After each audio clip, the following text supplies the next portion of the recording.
treacherous winds and shimmering heat have combined to make the King of 2 Miles marksmanship competition a challenge like no other. 50 of the best extreme long-range shooters in the world have come to test their skills, but so far, only one has qualified for the final round. Today, 4 others try to qualify for a spot in the finals.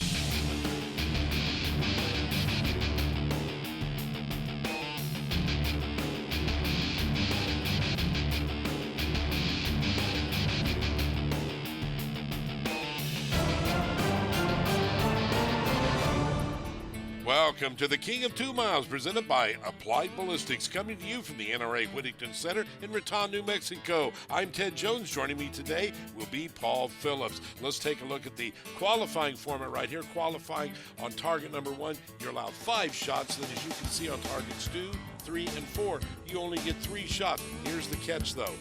If you miss on any one of those targets hitting it, you're out of competition.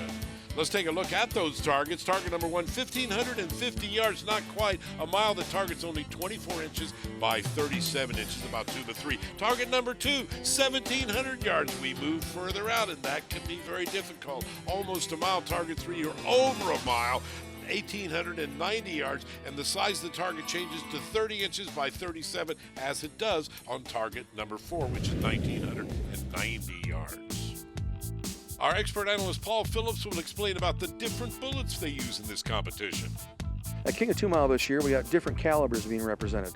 50 caliber, 416, 408, 375, 338. All of those are good cartridges at extreme long range. They have their ups and downs and benefits. The 50 caliber rifles, known in the military for a long time usage, they have big old heavy bullets and they travel around 2,700 feet per second, all the way down to the 338 with a 300 grain burger, traveling about 2,900 feet per second. Today, you're going to have a lot of different philosophies on what works better, and we'll see who comes out on top.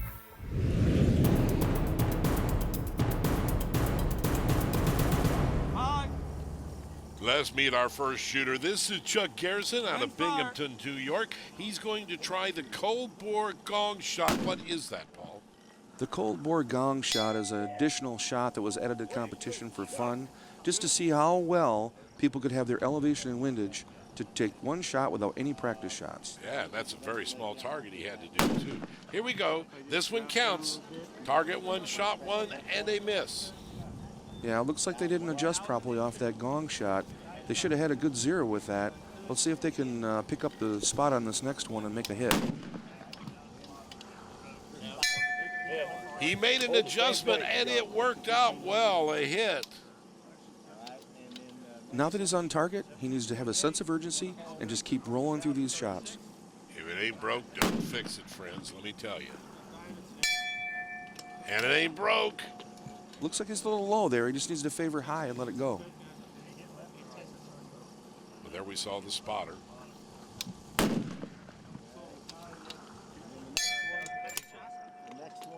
He hits number 4.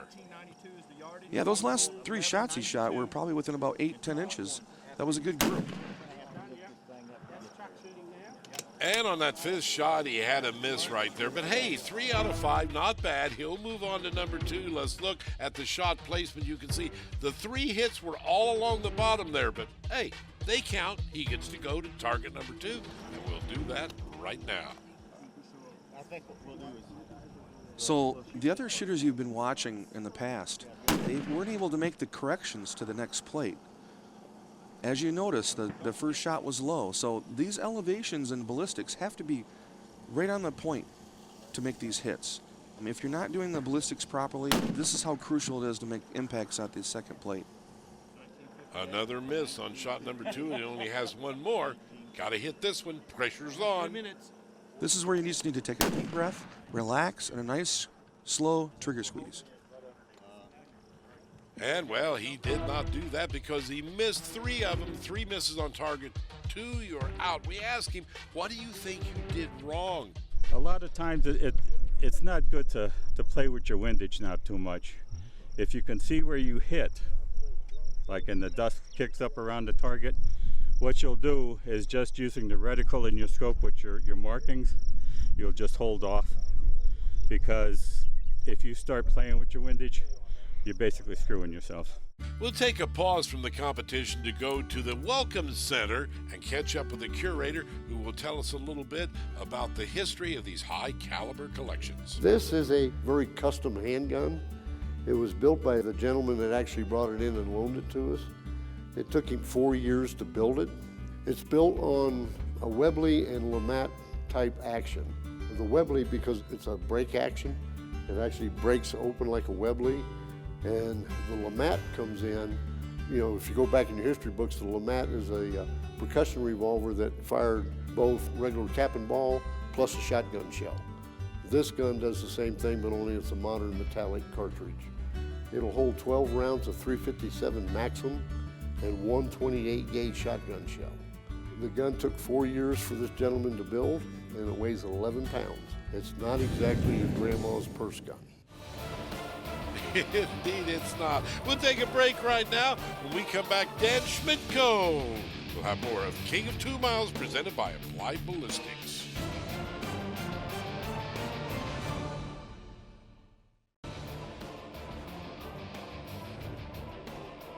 The King of 2 Miles is being brought to you by Lapua Bullets, passion for precision. Blackstone with Graphene by IA Coatings, innovation without boundaries. And by McMillan Fiberglass Stocks, molding the way America shoots. Welcome back to Raton, New Mexico, and the King of 2 Miles presented by Applied Ballistics. Our next shooter will be Dan Schmidtko from Morrisdale, Pennsylvania. His spotters will be Dervin Wick and Ronnie Wright. Dan Schmidtko is the owner of Cutting Edge Bullets, and he won this event in 2015.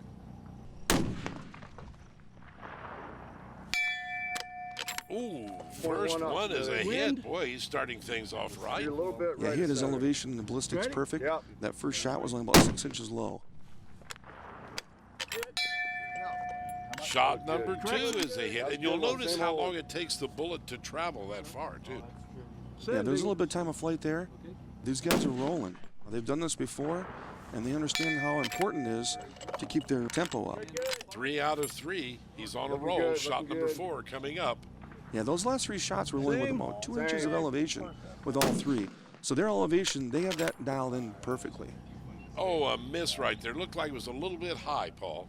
Yeah, a little bit high. As a shooter, you have to make sure you're consistent with your positioning and your trigger control. There you go. On number 5 is a hit. That's 4 out of 5. Let's take a look at that shot placement. 5 barely made it on. 4 went over the top. But guess what? 4 out of 5 isn't bad. Breathing is very important, as he explained. With most shooting disciplines, it's important to control your breathing. You know, don't hold your breath and don't tense your muscles. Try to be as relaxed as possible when you're on the line and behind the gun. Okay, Dan, buddy, now it gets tough because there's a lot of guys that strike out right here on target number 2. Sending. Yeah, these guys have done it before last year. They have a good handle on teamwork and what they need to have for their ballistics. Okay. Looks like he just hit this low. The spotter saw the call. Point 4. You can see Dan listening to him. Yep. Point 4. Yeah, both spotters saw the impact, and they adjusted .4 up. That should be a hit. That's Hit. Called it right, Paul. They got it. Yeah, they just got on the bottom edge. Let's see if he might hold or if they're going to adjust up. Point 1. Ready. Good. Yep. Yeah, these guys are seeing everything, as you can see. Not a miss on that one, but doesn't matter. He hit one of them. That's all you got to do on target 2 is hit one of them, and you move on to target 3. Okay, target 3, we're going to go just past a mile. Same win, Smith. Like I said, they've done this before, and it's very crucial once you get at farther distances that the spotters really pay attention to these impacts because it gets harder and harder to see. I saw it. The first one is low. You can see right there in the lower right screen. As you can see, it hit about 5 feet low on the rock. Yep.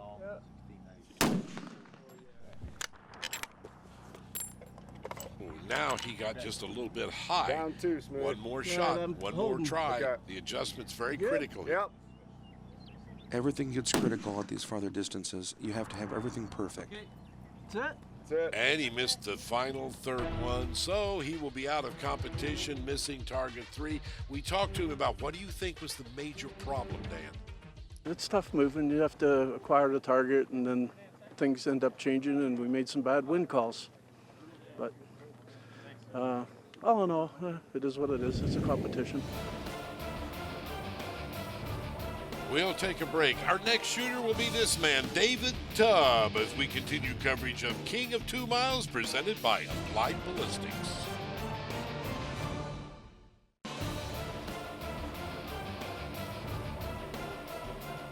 Welcome back to the King of 2 Miles, presented by Applied Ballistics. Here at the NRA Winnington Center's high-powered range is a monument dedicated to legendary shooter George Tubb, you see right there. His son David is about to compete. David is probably one of the biggest icons in long-range shooting. He's won multiple championships in many different disciplines: high-power rifle shooting, silhouette, team challenge. He's just an amazing shooter. As you can see, first-round impact. You don't know where I hit the gong. I can't tell. Even with a world-class shooter, it takes a team to see those impacts. As you notice, he just missed over the top of the plate. So he's relying on the spotter to give him the information so they can put the holes in the center. There's another hit. 2 out of 3. 2 more to go. 1 and 3. Yeah, Dave Tubb's a perfectionist. He's done this for 40 years. Where am I hitting it? Can't see it, David. 851 He's and probably 3. one of the best in the world at competing at these long-range events. But again, the spotter needs to do his job to see the impacts for him to be successful. Number 5, 4 out of 5. That's incredible on target 1. Let's take a look at exactly where those 4 hits were placed. 4 not far from the middle, only 1 over the top. This guy is incredible, as Paul's been explaining to us. We move on to target 2. Don't be surprised if this guy breezes right through that with his reputation. You really have to pay attention as a spotter to get the exact impact point. Well, he hit on the first shot. Yeah, the spotter thought he hit it to the left, but it was actually down at 6 o'clock. Same shot. 3. That shot was about 3 inches from the last one. He's telling him same shot. 2 so far. Incredible. 3 out of 3. This guy is tough. Look at that. He'll be moving on now to the 3rd target. Yeah, this is where it gets even more critical for the spotter. He really has to pay attention. Okay, it was low and right. All right, let's hold 2.5. You hear the spotter telling him what to change. And another miss. You were on the right side of the target. Let's go to 2. Right third. Go to 2. Okay. No ding. As you notice on the screen, some of the impacts were not where the spotter thought they were. Bottom line is he missed target 3. He is out of competition. We got a good crowd on hand. Paul has left the booth. Earlier, he caught up with Brian Litz of Applied Ballistics. We have Brian Litz with Applied Ballistics. Brian, can you tell us about your company and what you have going on? Yeah, so what we do at Applied Ballistics, Paul, is we kind of bring the science to the sport. The science of accuracy is our slogan, and that's really what we're all about. The science that it takes to decisively, repeatably put rounds on target. You know, there's very predictable things that happen as these bullets fly hundreds of yards. And we spend our days testing those things with live fire, building models of them so that shooters can predict accurate trajectories on a number of devices, you know, smartphone apps, SIG kilos, we've got the Kestrel weather meter, Garmin GPS has Applied Ballistics in it now, so a number of different devices you can pull up the same fire solutions on that is supported by the same library of measured ballistic data that will get you on target at 1 mile, even 2 miles like we're doing in this competition. I understand you do seminars as well. Yeah, we travel the country. We have a couple of seminars a year in different venues. We try to move it around. Here at the King of 2 Miles, we're doing a short informal clinic where we talk about our approach. It's a discussion really with the shooters that are here because there's always something to learn, right? We have practiced a lot and we bring a lot to the sport, but also there's a lot of information out there, and the whole spirit of the King of 2 Miles match is to learn and share information. So we're here to share what we know, learn what others know, and help the sport move together in a forward direction. I know you're being humble, Brian, but we also know that You're heavily involved in the military and law enforcement to bring our soldiers and police officers home safely. So we appreciate all the hard work that you're doing. Yeah, thank you. That's the ultimate objective. I mean, the shooting sports are fun and engaging, but if this information, this science can be used to help our fighting forces be more effective at their jobs and bring them home, then that's the ultimate calling that I could hope for. Our next shooter will be a surprise shooter. That's right, none other than Paul Phillips himself when we return to Whittington Center and the King of 2 Miles presented by Applied Ballistics.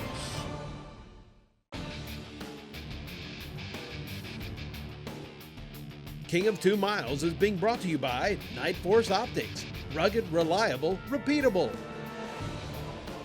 Applied Ballistics LLC, the science of accuracy. And by Z-Max Micro Lubricant. Protect your gun from harmful buildup. Welcome back to King of 2 Miles competition presented by Applied Ballistics. Now that surprise shooter we told you about, none other than our expert analyst, Paul Phillips. He'll have 2 fantastic spotters, Brian Litz and Emil Praslik. They are world-class win coaches for the U.S. rifle team. So Paul brought some heavy people with him. A miss on the first one. Now listen to the coaches. Top edge of the plate. Center top edge? Center top edge. Paul wants to make sure he understands, so he relays back to them, and they affirmed him he was right. Now they'll correct him again. Hold 2 minutes high of center, Paul. 2 minutes high of center. So that tells Paul what correction to make. Same shot, 2 minutes high of center. And it worked. That was 1 minute high. Paul, hold about a half minute left of center for win.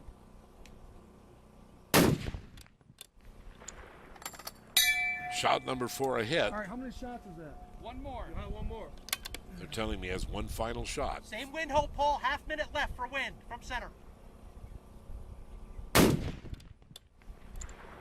good job. And it worked. 3 out of 5. The half minute, by the way, equals about 8 inches. I learned that from Paul Phillips. So there's his 3 hits. The 2 misses were both low. Puts that behind him. He moves to target number 2. This is the one that stopped a lot of these guys. Half left? Paul and his team, by the way, do use Applied Ballistic Solutions, which really helps. Like that right there, as he hit shot number 1 on target number 2. Half high, half minute high. They told him a half minute high. He'll adjust accordingly. And center for win. He wants to make sure he understands, so he repeats it back. Oh, barely missed that one. Paul, hold half left for win. And a half a minute high from center. 2 instructions. He follows both of them. It worked. Thank you. Another hit, 2 out of 3 on the second target. Right there's his score. Now he'll move on to target number 3, which is very difficult. Hold center. Over a mile away now.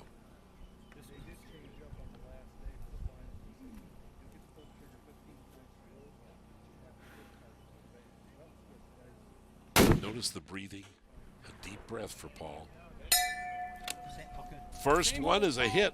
Center hold. Now the time to hold the crosshairs in the center right now.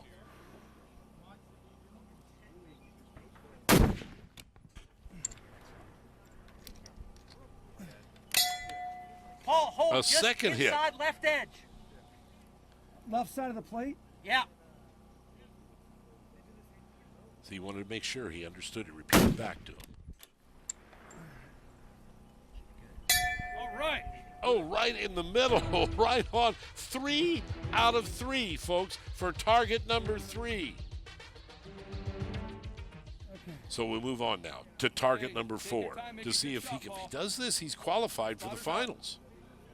Paul, wind's down a little. Hold just inside left edge, please. Left edge of plate? Yeah, just inside it.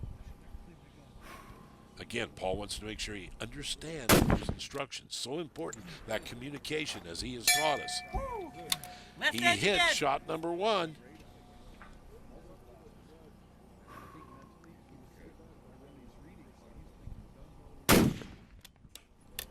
concentration. Shot number 2. Now, folks, if he hits the third one, no one has ever hit 3 out of 3 over a mile away on a target 4 situation. Look at the concentration.